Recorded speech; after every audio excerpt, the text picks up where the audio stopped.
Assalamualaikum warahmatullahi ta'ala wabarakatuh. Pagariya ka na Muslim, yang ka yakap sembayang ka sa diumaat na panang gilaing ka ubang ka mabata lagi ang kutua kap sembayang ka. Uba di mataruto pagi ang kutua balas ama pembagian ka.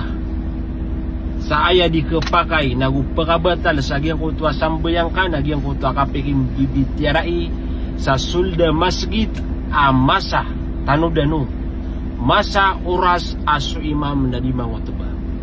Betiasa ko tuba su imam na bagad ni pakim bibit tiyaray. So nabitan wa Muhammad sallallahu alaihi wasallam na ayakat teruyan nasa tao at terunian sagyang kutwa ipagubay niyan sa masjid ansit apaman na ranak ka na miya binasa ating nabitan wa Muhammad agyang kutwa di matagyang kutwa to. Mga pagariya may tuwaya inang ka.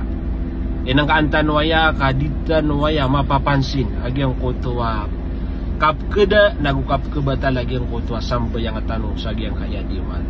Balasan tanu Allah subhanahu wa ta'ala sama dakalama pia pengening ko si iku Allah kaya tanu danaya nagu marayag nagu ubaan na diunding gelebak si iku mga pagaritan wadi mikim bibitiarai sa sulda masjid nagu ditero sa sulda masjid na nakaganakaniran nagu misa pariran untuk si iku mga ginawairan.